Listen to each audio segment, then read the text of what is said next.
प्रधानमंत्री नरेंद्र मोदी और उत्तर प्रदेश के मुख्यमंत्री योगी आदित्यनाथ उत्तर प्रदेश को बड़ी सौगात देने के बाद अभी अभी रवाना हुए हैं और दिल्ली देहरादून जो इकोनॉमी कॉरिडोर है उसका आज उद्घाटन हो गया। मेरे साथ कैराना के पूर्व सांसद प्रदीप चौधरी हैं, उनसे बातचीत करते हैं। एमपी साहब कैसे देखते हैं इतनी बड़ी सौगात है, कह रहे वेस्ट यूपी में इतना बड़ा एक्सप्रेसवे और सहारनपुर की दूरी दिल्ली से घट गई है, कैसे देखते हैं आप इसको? देखिएगा, वेस्ट यूपी ही नहीं पूरे उत्तर प्रदेश के अंदर जी पहले हम लोग यही सोचते रहते थे कि हमारे यहाँ उत्तर प्रदेश में बड़े बड़े हाईवे कब बनने को मिलेंगे। जी लेकिन जब से हमारी सरकार उत्तर प्रदेश में और देश में आई है, आदरणीय मोदी जी के नेतृत्व में, हाईवे को ले लो और दूसरे इंफ्रास्ट्रक्चर को ले लो, पूरे देश का अंदर का वातावरण बहुत अच्छे तरीके से बदला है और बड़े बड़े निर्णय सरकार ने करने का काम किया है। एक बड़ा निर्णय ये भी हमारा दिल्ली से शामली, सहारनपुर और देहरादून तक जाने वाला जो इकोनॉमिक कॉरिडोर है, इससे बहुत बड़ा लाभ लोगों को मिलेगा।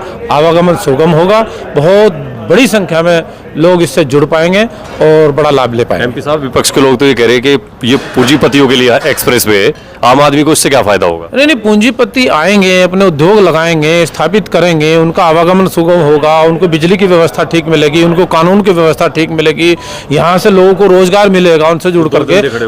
उद्योग भी अगर आए तो कोई बुरी बात थोड़ा है। उद्योग लगा करके लगाने के लिए लोग उतावले हैं। उत्तर प्रदेश का माहौल अच्छा हुआ है और आदरणीय मोदी जी ने देश का माहौल अच्छा पैदा करने का काम किया है। उस माहौल की बदौलत बड़े बड़े उद्योगपति यहाँ आने के लिए उतावले हैं और बेसब्री से इंतजार कर रहे हैं, क्योंकि यहाँ पहले बिजली नहीं थी, यहाँ ट्रेनों की व्यवस्था ठीक नहीं थी, हाईवे यहाँ नहीं थे, मतलब ये अपना जो हवाई अड्डे थे वो नहीं थे। आज हमारे सहारनपुर में भी हवाई अड्डा बनकर के तैयार हो गया और हमारा नोएडा के अंदर इंटरनेशनल एयरपोर्ट बनकर के तैयार हो गया है, फिल्म सिटी बनकर के तैयार होगी, रेल की कनेक्टिविटी अच्छी होगी। हर सेक्टर में सरकार ने बहुत अच्छा काम किया है, इसलिए लोगों को रोजगार भी उपलब्ध होंगे, चाहे रेडी पटरी वाला हो, चाहे उद्योग लगाने वाला हो, चाहे गरीब मजदूर अपने काम को स्थापित करने वाला हो, चाहे रोजगार के संसाधन उपलब्ध कराने को लेकर के हो, चाहे टैक्सी वाले हों, सभी को अच्छा उसका लाभ मिलेगा। किसानों को भी आवागमन में बहुत बड़ी। सहारनपुर नहीं आए, देहरादून से वीसी के द्वारा उन्होंने संबोधित किया जनसभा को, क्या यहीं से तो गए हैं, क्योंकि एक ही साइड से करना था, या तो दिल्ली से करते हैं, इसका वहां से दोबारा होता ही आता है, इधर से होना था,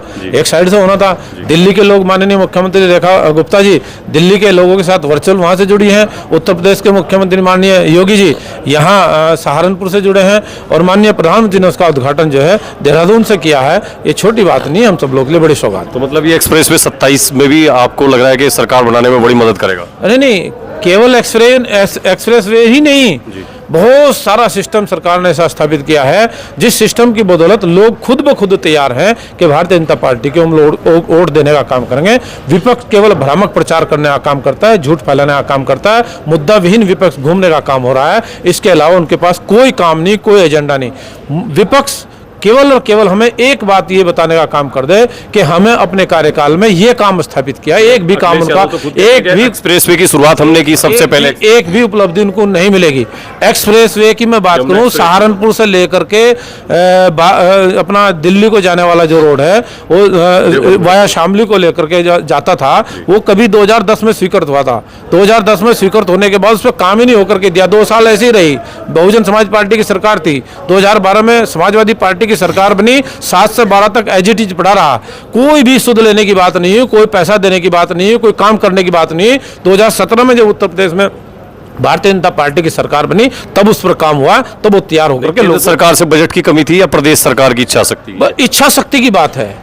इच्छा शक्ति अगर मजबूत होगी, काम करने की इच्छा होगी, काम करने के अंदर काम करने के लिए दृढ़ संकल्प चाहिए होता है और फैसले लेने के लिए निर्णय की आवश्यकता होती है, वो उन सरकारों में कहीं देखने को नहीं मिली। तो मतलब इच्छा शक्ति नहीं थी, सब इच्छा शक्ति नहीं थी, समाजवादी पार्टी की भी नहीं थी, कांग्रेस की भी पार्टी की भी नहीं थी। देखो आप जी भी, आप आज माननीय प्रधानमंत्री जी ने बताया है कि आने वाले समय में हम लोग 16, 17, 18 तारीख में जो पार्लियामेंट का विशेष सत्र बुला करके नारी शक्ति वंदन विधेयक भी पारित तो हो चुका पहले से, उसमें कुछ संशोधन की आवश्यकता थी, उस संशोधन करने का काम करने जा रहे हैं और आगामी 29 का जो लोकसभा का चुनाव होगा, महिलाओं को बड़ी संख्या में भागीदारी मिलेगी और उनको आगे आने का बहुत बड़ा असर माननीय प्रधानमंत्री ने दिया है। इसके लिए माननीय प्रधानमंत्री का हृदय से धन्यवाद करते हैं और नारी शक्ति को जो एक ऊर्जा मिलेगी, नारी शक्ति को अपनी बात कहने का एक आगे आकर के अवसर मिला लोकसभा विधानसभा में, ये हम सब लोगों के लिए बड़े उत्साहजनक बात देखने को मिलेगी। ठीक है, धन्यवाद एमपी साहब आपका। और राणा जी, क्या अरे आपके जिले में इतना बड़ा कार्यक्रम हुआ, आपने तमाम भागदौड़ की, कैसा लगा कार्यक्रम?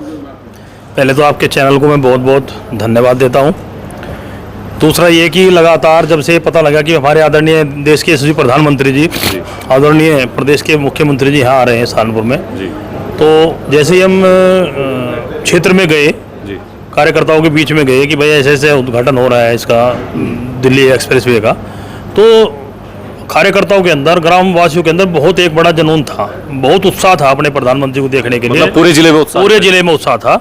और उसी का परिणाम ये है कि 5-6 दिन से लगातार हम सभी लोग, पार्टी के सभी नेता, सभी कार्यकर्ता। किस विधानसभा से ज्यादा कार्यकर्ता आपको दिखाई दिए कि देखो स्वाभाविक है, जो लोकल विधानसभा होती है, जहाँ कार्यक्रम होता है वहाँ के कार्यकर्ता ज्यादा रहते हैं, लेकिन सभी विधानसभाओं का समावेश इसमें हुआ है। नंबर 1-2 पे नंबर 1 पे बैठ के कार्यकर्ता, बैठ के घर चुल्लानोद कार्यकर्ता थे इसमें, चुल्लानोद कार्यकर्ता थे, ये सब रामपुर, मनियारन, गंगो, सबके थे, पूरे जिले के कार्यकर्ता थे, पूरे जिले के कार्यकर्ता थे, लेकिन यहाँ के ज्यादा थे कि लोकल का। जैसे देखो, मैं एक उदाहरण दूं आपको, 2019 में आदरणीय सांसद प्रदीप चौधरी जी जब चुनाव लड़ रहे थे कैराना से, तो वहाँ ननौते में एक रैली कराई थी, उसका संयोजक था रैली का मैं, और जो रैली का संयोजक होने के नाते चुनावी रैली थी वो, तो जैसे ही उसका समय तय हुआ तो हमने घर घर जाके कन्वेंसिंग की, घर घर जाके प्रचार प्रसार किया रैली का। तो आप ताज्जुब मानिए, जब तक बसें लगाई थी, बसें भर के आई थी, उससे पहले वो सारा का सारा फील्ड क्षेत्र के बच्चे, महिलाएं, पुरुषों ने भर रखी थी। इस तरह की पिछली जो जेवर एयरपोर्ट का उद्घाटन हुआ था, उसमें ये विपक्ष ने आरोप लगाया था कि यूनिवर्सिटी के बच्चों को लाया गया नहीं, और पैसों में लोगों को देखो आदरणीय देश के यशस्वी प्रधानमंत्री और प्रदेश के यशस्वी मुख्यमंत्री, बहुत बड़ा नाम है, बहुत ही उनको जनता देखना चाहती है, उसका आपने आज उदाहरण देखा भी होगा। क्योंकि जब आदरणीय प्रधानमंत्री जी हाईवे से निकले और आप ये मान लीजिए फ्लाईओवर से उन्होंने शुरुआत की, और जहाँ तक लगभग 4 किलोमीटर तक जन सैलाब जो सड़क पे उमड़ा, तो प्रधानमंत्री जी भी अपने आप को नहीं रोक पाए, खिड़की खोल के खड़े हो गए, सभी का अभिनंदन किया, स्वागत वो किया सभी का। इतना उत्साह जो है पूरे कार्यक्रम में दिखा, पूरे कार्यक्रम में दिखा। वो तो आप तो मौके पे थे, आपने सब देखा नहीं? आपके चैनल ने सब देखा है। जी धन्यवाद जी आपका। सहारनपुर के जिलाध्यक्ष और पूर्व सांसद प्रदीप चौधरी से बातचीत की है हमने, और सबने कहा कि पूरे उत्साह के साथ कार्यकर्ता दिखाई दिए, कार्यक्रम में सफल रहा कार्यक्रम।